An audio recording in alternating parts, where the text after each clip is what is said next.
Il m'a fallu un certain temps pour réaliser que j'avais signé pour quelque chose de bien plus effrayant qu'un simple voyage à l'étranger. Lorsqu'on m'a proposé d'aller à Dubaï pour une fête spéciale, j'ai imaginé une villa de luxe, une mer de sable éblouissante et des invités somptueux prêts à payer n'importe quel prix. Mon agent m'a dit que tout serait confidentiel. Pas de publicité, pas de caméra, et seulement quelques personnes triées sur le volet, dont de grands hommes d'affaires et des magnates. C'était tentant, passer la nuit avec les super riches et revenir avec un gros cachet. J'étais jeune et je croyais tout maîtriser. Je n'ai même pas demandé pourquoi je devais garder un tel secret. On m'a dit qu'ils préféraient les événements isolés, loin du bruit de la ville, des îlots de luxe pour quelques élus. Dans l'avion, alors que je feuilletais le document d'orientation, un étrange malaise s'est soudain emparé de moi. La liste des recommandations indiquait qu'à l'arrivée, je devais me présenter immédiatement à une voiture spécialement louée, sans rencontre ni question. Parmi d'autres points, observer les conditions de confidentialité, ne pas divulguer d'informations sur les invités, ne pas demander leur nom. Cela m'a semblé un peu étrange, mais je me suis rassuré en me disant que tous ces secrets sont habituels pour ceux qui ne veulent pas faire parler d'eux dans la presse. Mais ce qui m'a le plus intrigué, c'est la mention qu'une partie spéciale de la fête comprenait un code vestimentaire obligatoire, un masque fourni par les organisateurs. Il m'a été décrit comme un accessoire unique qui souligne l'individualité. De manière inattendue, je me suis dit qu'il s'agissait peut-être d'un événement à thème, quelque chose comme une mascarade élégante. À l'époque, je ne savais pas encore quelles ombres sans visage se cachaient sous ce spectacle coûteux.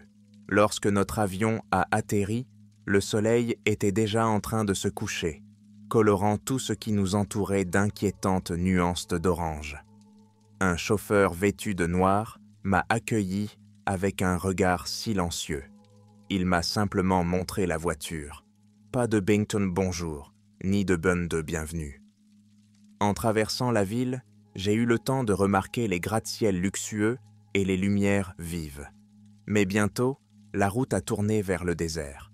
La civilisation était laissée derrière nous et le vaste paysage de Barchan s'étendait tout autour. À chaque kilomètre qui passait, je me sentais mal à l'aise, comme si nous nous enfoncions dans un espace silencieux et caché. Enfin, nous nous sommes arrêtés devant une haute porte menant à une villa qui semblait être une citadelle, isolée au milieu des sables. Quelques hommes en costume, comme des gardes, ont vérifié mes papiers et ont fait signe au chauffeur de continuer.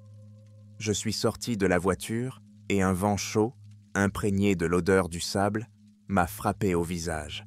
L'air était si sec que j'avais l'impression que mes poumons se contractaient. La villa était entourée d'un mur avec des projecteurs dans les coins. Je trouvais l'ensemble trop lugubre, même s'il était riche. Des colonnes d'eau blanche, des arcs gracieux, mais pas une âme autour. Dans le grand couloir, j'ai été accueilli par un homme de petite taille qui s'est présenté comme le coordinateur de l'événement. Il m'a dit de me rendre dans une pièce spéciale pour me changer et récupérer l'élément principal de l'image. Je suis entré dans une pièce grise, avec un miroir et des cintres. Il y avait déjà une robe suspendue, une pièce excentrique et manifestement coûteuse, longue, avec des fentes profondes, d'un tissu irisé, comme tissé de fils vivants. Mais c'est l'objet posé sur la table qui m'attire le plus. Un masque en matière dense, gris foncé, lisse, sans ornementation visible, mais dont la forme gracieuse est conçue pour couvrir l'ensemble du visage, à l'exception des lèvres. Le coordinateur a soulevé le masque, et j'ai eu le temps de remarquer qu'il était recouvert à l'intérieur de fines rayures, un peu comme des veines. Il m'a dit qu'il s'agissait d'un objet spécial qui révélerait ma vraie nature. Je me suis senti un peu mal à l'aise, mais il m'a expliqué. Tous les invités porteront des masques similaires. Cela fait partie du rituel associé à la réunion secrète. Veuillez l'accepter comme faisant partie de la tradition. Je n'ai pas posé plus de questions, car je savais qu'on attendait de moi que j'obéisse. De plus, j'avais déjà reçu l'acompte pour le contrat. Dès que j'ai mis le masque, j'ai ressenti une sensation étrange, comme un contact froid qui me pressait le front et les pommettes. Immédiatement, mes oreilles se sont dressées et mon cœur a battu plus vite. Mais cette sensation a disparu en 1 minute et il ne restait plus qu'un léger picotement, comme si j'avais enroulé de la soie avec de minuscules fibres peu métalliques autour de mon visage. Le coordinateur a hoché la tête et a dit « Excellent, vous êtes maintenant prête à vous rendre auprès de vos invités. » J'ai hoché la tête en essayant de ne pas montrer mon inquiétude. Dès que je suis sorti sur la terrasse, j'ai réalisé que tous les invités cachaient effectivement leur visage sous des masques. De longues robes, des costumes coûteux, mais à la place des traits humains, des masques identiques, sans décoration. Parfaitement lisses, sans bouche, sans orbite, les gens pouvaient pourtant parler et voir. J'ai remarqué que certaines conversations se déroulaient en chuchotant, comme si tout le monde avait peur de dire ne serait-ce qu'un mot de plus. J'avais l'impression d'être dans une société de l'ombre, où rien n'appartenait au monde réel. Des serviteurs vêtus d'uniformes noirs servaient dans des repas gastronomiques, et les fontaines autour de la terrasse bouillonnaient dans d'une eau turquoise. La chaleur du désert était tempérée par une légère brise, mais il y avait comme un mystère étouffant dans l'air. À mon approche, les gens tournaient vers moi, des masques vides, mais personne ne me demandait mon nom. Et je ne savais pas comment m'adresser à eux, car tous n'avaient aucun signe d'identité. Je me sentais pris au piège, dans une cage de prédateurs curieux, qui regardaient encore autour d'eux, hésitant à bondir. J'ai essayé de chercher des yeux les autres filles qui avaient été invitées et m'accompagner, et j'en ai repéré quelques-unes au bord de la piscine. Elles portaient des masques similaires, mais de formes légèrement différentes. Apparemment, chaque masque était personnalisé d'une manière ou d'une autre. Alors que je m'approchais d'elle, l'une d'elles s'est tournée vers moi, et j'ai vu ses lèvres légèrement entr'ouvertes et une sombre inquiétude errer dans ses pupilles. Elle semblait vouloir dire quelque chose, mais elle restait silencieuse, se contentant de secouer légèrement la tête. J'avais la chair de poule. C'était comme si nous étions tous des personnages silencieux dans un théâtre d'étranges marionnettes. Bientôt, un grand homme en costume s'est approché de moi. Il portait lui aussi un masque, parfaitement lisse, sans la moindre fente pour les yeux. Sa voix était grave, comme si elle venait du plus profond de lui-même. « Êtes-vous nouveau ?» me demanda-t-il doucement. « J'espère que vous avez été prévenu des règles. Il n'est pas d'usage ici de dire les noms ou de les demander. Chacun a son rôle à jouer cette nuit. » J'acquiesçai et tentai de répondre, mais j'avais l'impression que ma langue bavait. Puis il m'a pris la main en disant « Il sera bientôt minuit. C'est à ce moment-là que l'action commencera. Essaie de suivre. » Je n'ai pas pu discuter et j'ai suivi, tremblant intérieurement d'une peur incompréhensible. Au moment où le ciel s'est couvert d'une obscurité de velours, une musique sans répit, semblable à des chants rituels, est venue de toutes les directions. J'ai remarqué que toutes les personnes présentes avaient commencé à se rassembler à l'entrée de la cour. À la lumière des lanternes jaunes, une sorte d'hôte est apparu, un homme vêtu d'une cape dorée et dont le visage était recouvert d'un capuchon. Mais contrairement aux autres, il ne portait pas de masque. Seule une ombre était visible, comme si un rideau de soie dissimulait ses traits. Il fit un signe de la main et tout le monde se tut. Sa voix était étrange, comme si elle sortait du néant. « Invités, bienvenue.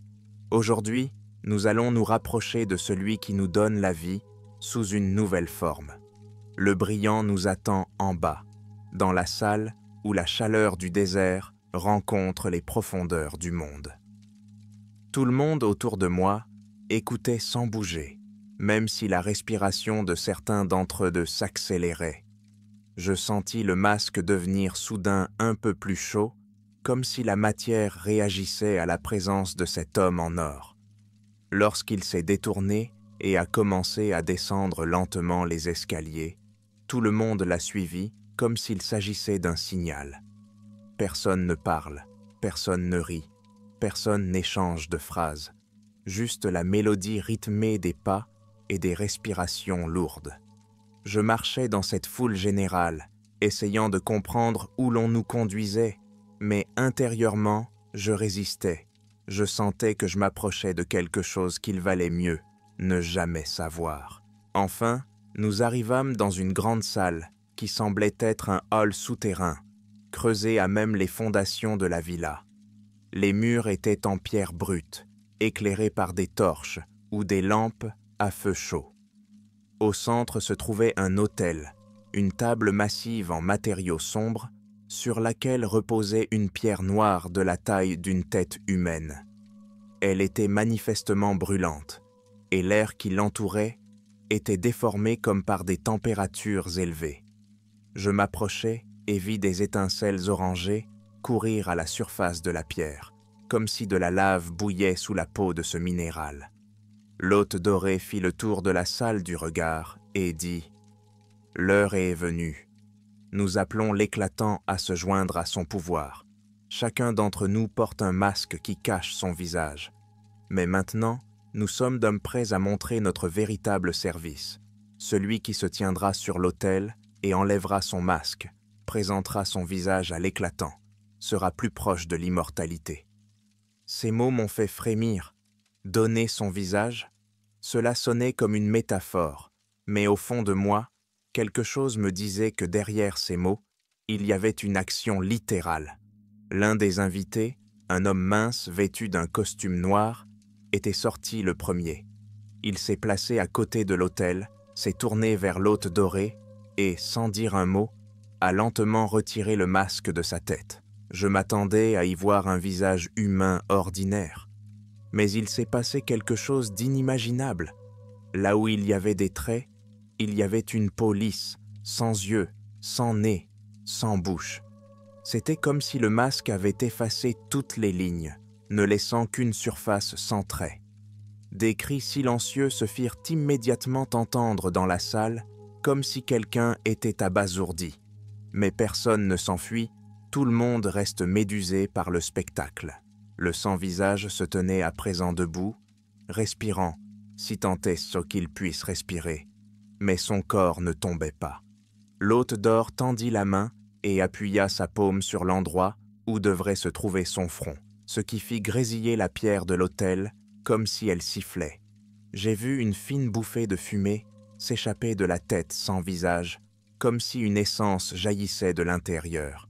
Cela sentait la viande brûlée. J'ai senti mes genoux s'affaiblir.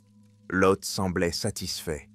L'éclatant a accepté ton visage, tu lui as donné une partie de ta vie, et tu as reçu la bénédiction du chemin éternel. Du coin de l'œil, j'ai remarqué une autre victime qui se tenait de l'autre côté de l'autel. Il s'agissait d'une jeune fille vêtue d'une robe beige, apparemment une autre invitée de l'escorte. Ses mains tremblaient pas, mais, succombant à l'ambiance générale, El Abil a commencé à retirer son masque. Je voulais crier, l'arrêter, mais ma langue n'écoutait pas. Et quand le masque est tombé, c'était à nouveau le vide, au lieu du visage familier. J'avais l'impression que la peau s'était transformée en une seule surface lisse, comme la surface parfaite d'un mannequin. La fille a crié, mais sans sa bouche. Le son était étouffé, une vibration comme un gémissement. J'ai eu l'impression que j'allais vomir d'horreur. Mais à ma grande surprise, il y avait une foule presque silencieuse autour, beaucoup regardant la scène étrange avec intérêt, comme s'il s'agissait de quelque chose de désirable. L'animateur en or a appelé le suivant. L'un après l'autre, les gens sont sortis, ont laissé tomber leurs masques et sont devenus des êtres sans visage, qui ne semblaient pas avoir été tués par cette transformation, mais que l'on ne pouvait pas qualifier de vivants au sens humain du terme.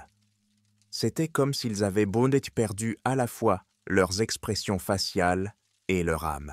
Pendant que ce cauchemar durait, Je me tenais au bout du couloir, appuyé contre le mur, essayant de devenir invisible. Mon cœur battait si fort que mon souffle était court. Je savais que si je m'avançais, je deviendrais l'une des poupées sans visage, ou on me forcerait à le faire. Mais jusqu'à présent, personne ne faisait attention à moi. Tout le monde était occupé par le rituel. La pierre de l'autel brillait de plus en plus fort et la chaleur qui s'en dégageait augmentait. L'eau qui s'écoulait des voûtes du donjon s'évaporait avant d'atteindre le sol. J'ai essayé de soulever furtivement le bord de mon masque pour voir si mon visage était toujours là.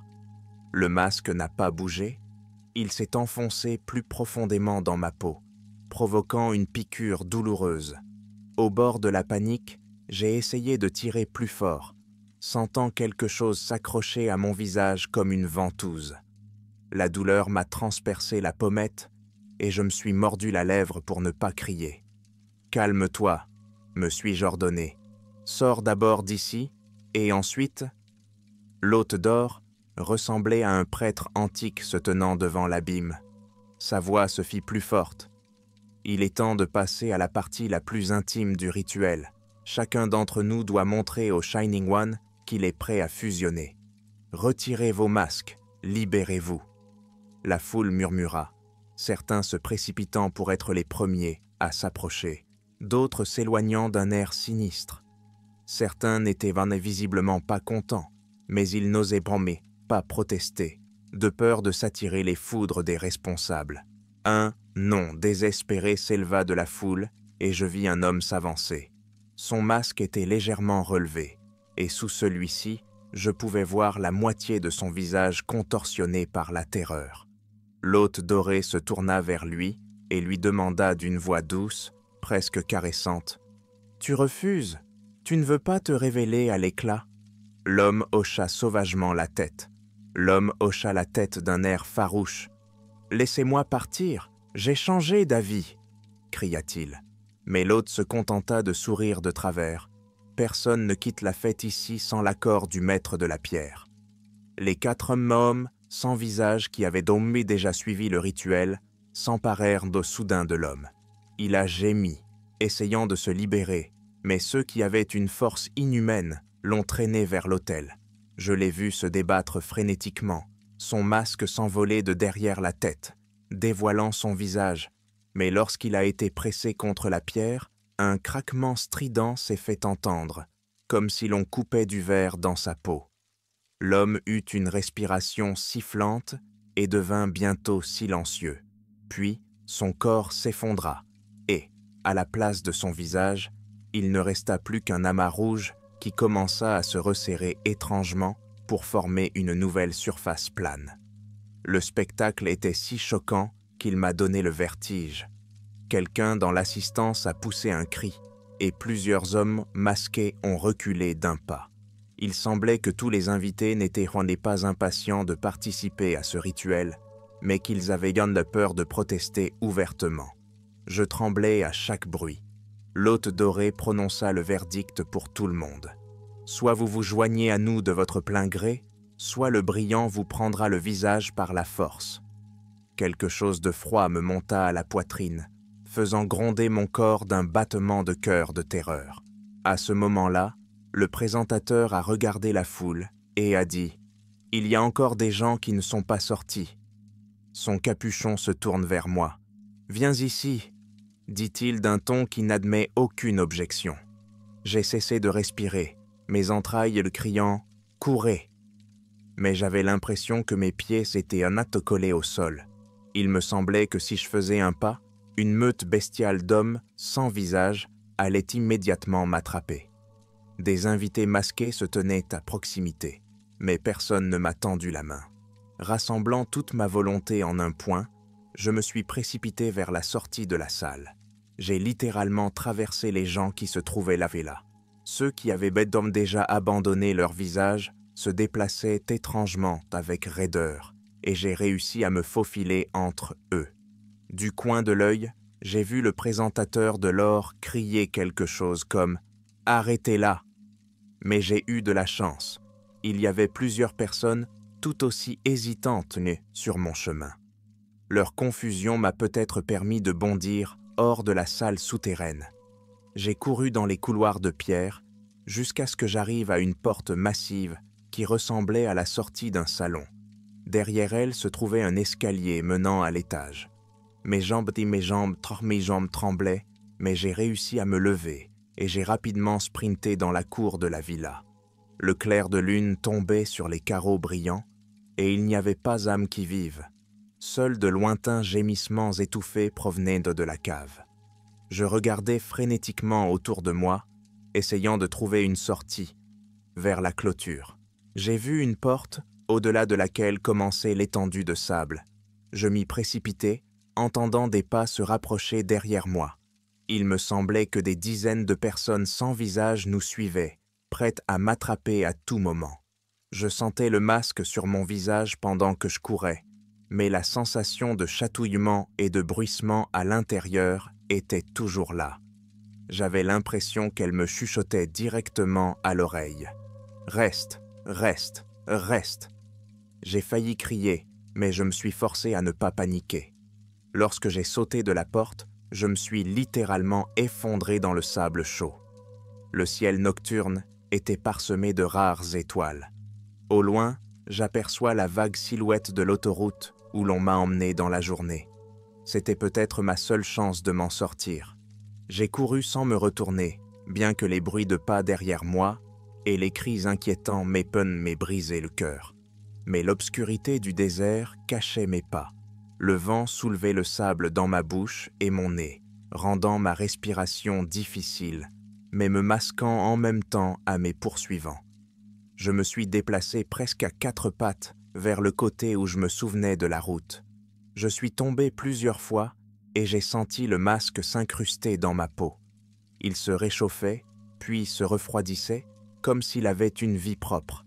Et le pire, c'est que j'entendais de minces murmures à l'intérieur de ma tête. « Ne nous quitte pas, reviens à l'hôtel. » J'avais l'impression de devenir fou. Les minutes qu'ils s'éternisaient, mais j'ai fini par apercevoir des lumières qui clignotaient au loin, les phares de voitures en marche. J'ai erré dans leur direction, trébuchant, perdant presque connaissance. Par miracle, j'ai réussi à arrêter un conducteur qui passait par là. Il m'a vu, une fille épuisée dans une robe en lambeaux. Haletante, je l'ai supplié. « Au secours, emmenez-moi, n'importe où, loin d'ici. » Il a crié quelque chose dans une langue que je ne connaissais pas, apparemment effrayé par mon apparence et mon masque étrange. Heureusement, il a ouvert la portière et je me suis effondré sur le siège arrière. Alors que la voiture démarrait en trombe, j'ai remarqué dans le rétroviseur que l'homme me jetait des regards inquiets.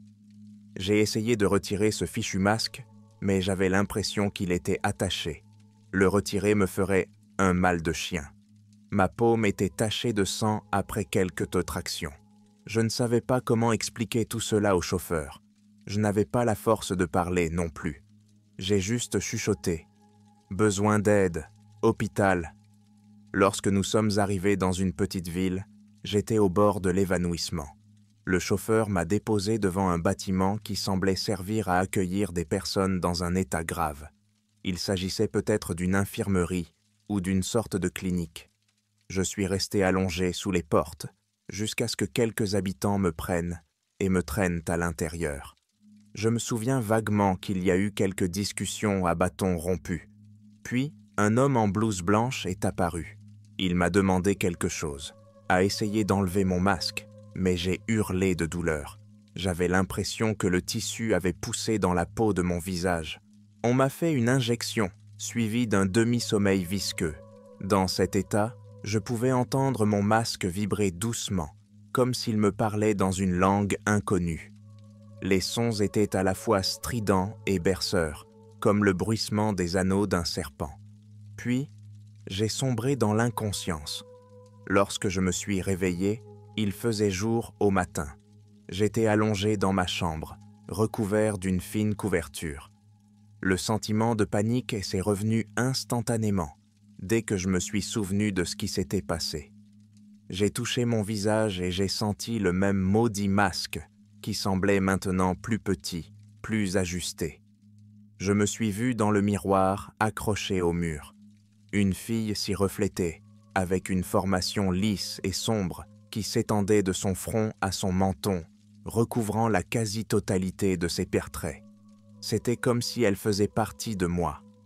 Un homme d'âge moyen, manifestement un médecin, est entré dans la pièce. Il a commencé à parler doucement, espérant me rassurer. D'après ce qu'il m'a dit, j'ai compris qu'il n'avait pas le matériel nécessaire pour décrocher la chose. Lorsqu'ils ont essayé de l'enlever, le matériau a libéré une sorte de liquide brûlant et ma peau a brûlé. Le médecin a dit « C'est quelque chose d'étranger, probablement un composé chimique. Nous craignons de provoquer des lésions si nous l'arrachons de force. Nous devons vous emmener dans une clinique mieux équipée. » Je n'ai pas su quoi répondre. Les images du rituel, les invités sans visage, l'hôte doré. La peau de ma joue me démangeait, comme si quelque chose palpitait à l'intérieur. Il est vite apparu qu'il n'y avait pas d'hôpital important dans cette ville et que je devais être envoyé à la capitale. Mais ici, il n'y avait pas de problème. Dès que j'ai entendu cela, le masque a chuchoté à nouveau. « Ne t'avise pas, crois, reviens. » Je me suis bouché les oreilles, d'horreur, même si je savais que le son venait de l'intérieur. Le médecin avait les mains liées. Il ne comprenait pas ce qui m'arrivait et ne me conseillait que le repos et l'attente d'un transport. J'ai signé quelques vieux papiers et on m'a donné une chambre dans une maison d'hôtes bon marché près de la clinique pour attendre le transport. J'y ai erré comme un fantôme, espérant toujours au fond de moi qu'il s'agissait d'un cauchemar qui prendrait fin à mon réveil. À la nuit tombée, j'ai senti la fatigue me presser les paupières, mais dès que j'ai fermé les yeux, c'est comme si le masque s'était animé. J'ai entendu mon nom de famille, que personne ici ne connaissait, dans un murmure bas venant du vide. Reviens, reviens, reviens, reviens, reviens, reviens. Cette phrase a semblé se répéter toute la soirée, se confondant avec mes pensées. Plusieurs heures passèrent et je me rendis compte que je ne m'endormirais pas tout de suite. De plus, je soupçonnais intérieurement que ces voix contrôlaient en quelque sorte mes actions. La deuxième nuit, les chuchotements se sont amplifiés, énonçant déjà des phrases plus clairement, comme si je me trouvais plongé dans une hallucination. « Tu es déjà marqué. Le masque nécessite l'accomplissement du rituel. » J'ai essayé de l'écarter, mais il semblait agir directement sur mon esprit. Je sentais la chaleur qui s'en dégageait et qui se répandait sur mon visage, provoquant un léger frisson. La nuit, j'ai rêvé que j'étais de retour dans la salle souterraine et que tous ces gens sans visage se tenaient, debout. Je vois qu'ils n'ont pas de bouche, mais qu'ils chuchotent, appelant l'autel. Sur la pierre qui flotte dans l'air, il y a une figure étincelante qu'ils appellent l'éclatant. Je me suis réveillé avec une chaleur insupportable dans la chambre, même si l'air conditionné était à plein régime. Des gouttes de sueur coulaient sur ma peau. Pendant la nuit, j'ai essayé de mettre un couteau sur mon visage en me disant « Peut-être que je vais pouvoir couper ce truc ». Mais dès que la lame a touché le bord du masque, une douleur aiguë m'a traversé, comme si elle coupait de la chair vivante.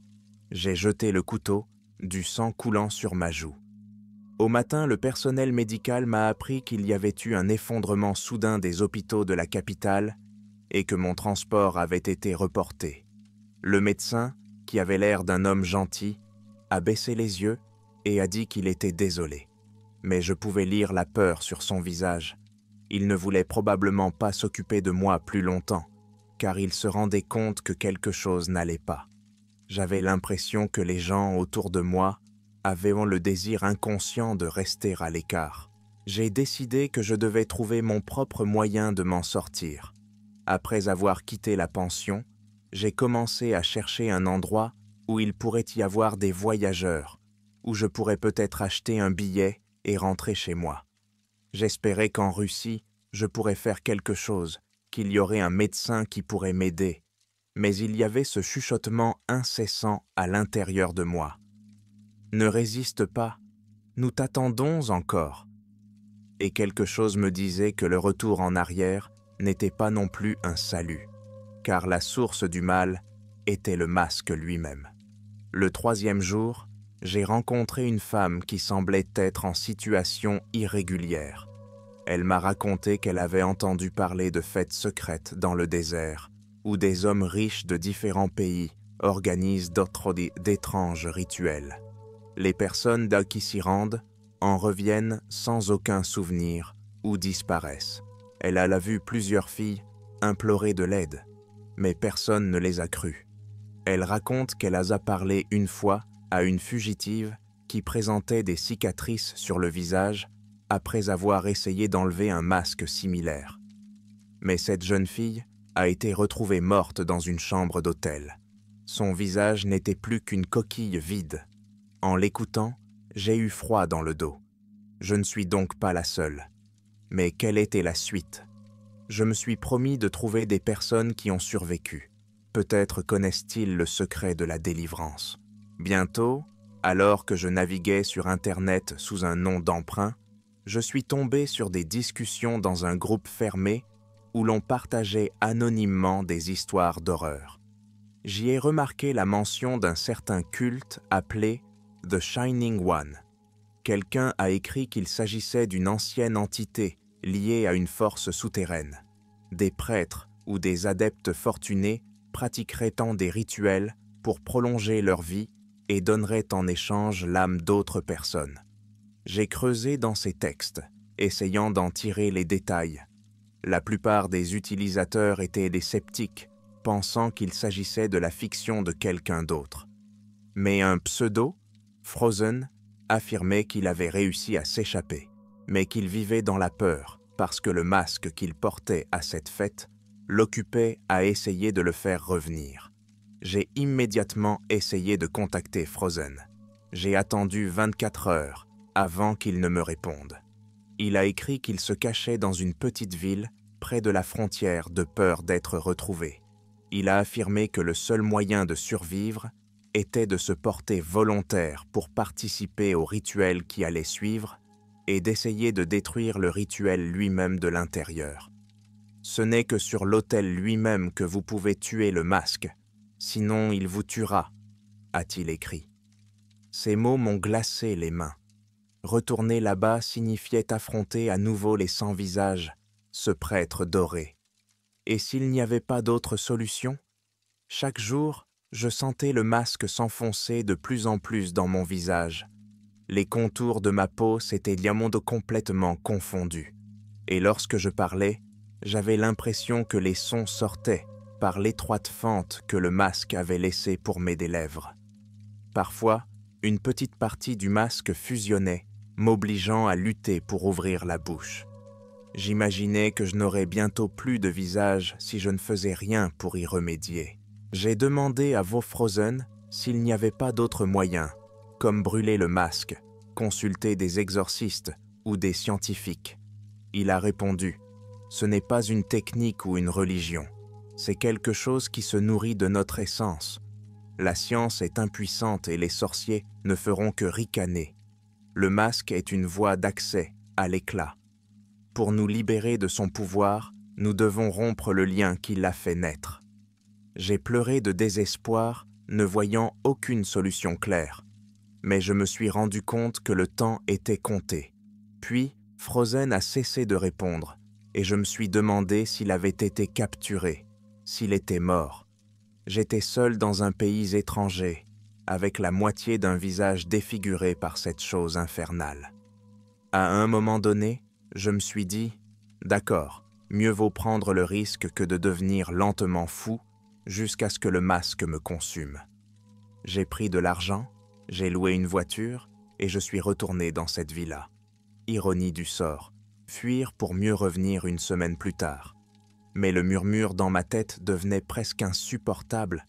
Il répétait une chose « Reviens avant la prochaine lune, ou ton corps sera vide. » Je ne comprenais pas très bien ce que signifiaient les mots concernant la lune, mais je devinais qu'il y avait des dates limites pour les rituels, et qu'une autre, au fait, était peut-être prévue dans les prochains jours.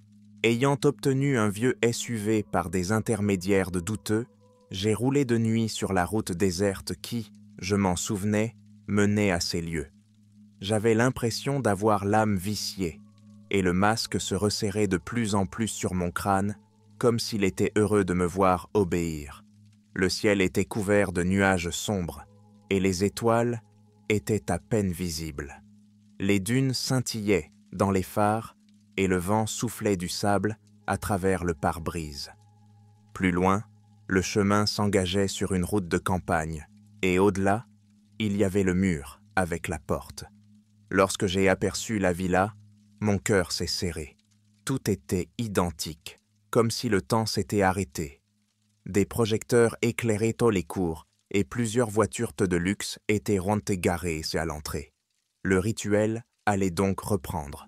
J'ai éteint le moteur à l'écart, sous le couvert des dunes, et, tremblant de peur, je me suis glissé jusqu'au mur, remarquant un portillon latéral. J'ai essayé de l'ouvrir, mais il était verrouillé. J'ai alors trouvé la partie basse, et j'ai grimpé à travers les tas de sable, presque en rampant, en m'écorchant les mains. Le silence régnait à l'intérieur. Seul le doux son de la musique passait par la porte de la villa. Les invités étaient donc déjà en train de se rassembler. J'ai enlevé mes chaussures pour éviter de frapper, et j'ai glissé pieds nus dans la cour familière. Je parvins à trouver la porte arrière qui menait au couloir de service. Elle y était faiblement éclairée, et il n'y avait presque personne à l'intérieur. En avançant, j'ai entendu des voix derrière l'une des portes. Quelqu'un disait « Ils seront plus grands aujourd'hui que la dernière fois.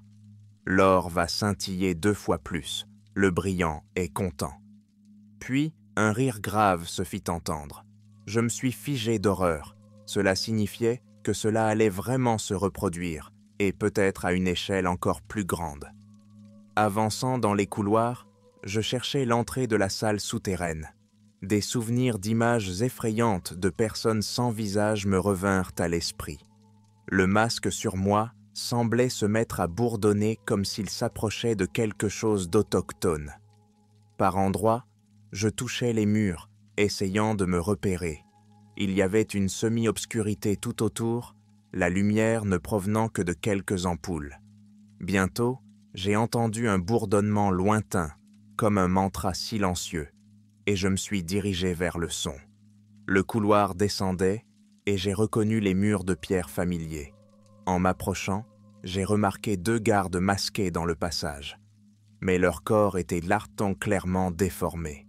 Leurs épaules étaient affaissées, et leurs doigts étrangement longs. Peut-être s'agissait-il de ceux qui avaient déjà subi les rituels, et à qui l'autre forme. Je me suis caché, et j'ai attendu qu'ils se détournent. Puis je me suis glissé silencieusement à côté d'eux. Au-delà de l'arcade, je découvris une salle spacieuse, éclairée par des torches et des lustres massifs. Et là, devant l'autel, des gens se tenaient d'hommes déjà debout, avec leurs masques étranges et impersonnels. Cette fois-ci, ils étaient plus nombreux qu'à l'époque, 20, sans compter ceux qui avaient déjà perdu leur visage. Au centre, dans son manteau d'or, se tenait Lot. Sa seule vue me tordit les entrailles, mais je serrai les poings, essayant de ne pas perdre mon sang-froid. Il parla fort. « Aujourd'hui, le brillant exige d'autres sacrifices. Vous, qui êtes rassemblés, serez témoins de la dissimulation des visages et recevrez une bénédiction. N'oubliez pas que quiconque ose fuir sera piégé dans le froid inhumain de l'au-delà. » La foule écoutait, envoûtée ou hypnotisée. Je jetai un coup d'œil à l'autel. La même pierre noire semblait vibrer, irradiant de chaleur. Les flammes et l'homme des torches dansaient bandés sur sa surface. Ce souvenir me rendit malade, mais j'entrai dans la salle sans me cacher. C'était comme si le masque lui-même me tirait dans l'allée.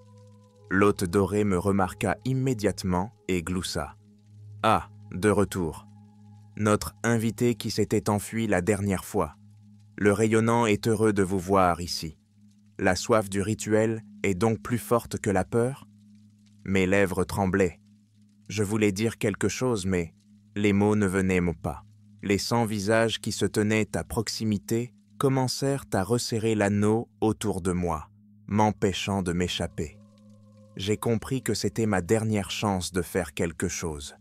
J'ai regardé autour de moi à la recherche d'une issue ou d'une arme, mais je n'avais que le désespoir et le désir de ne pas devenir leur marionnette. C'est alors que le masque dans ma tête a chuchoté « Placez-vous sur l'autel.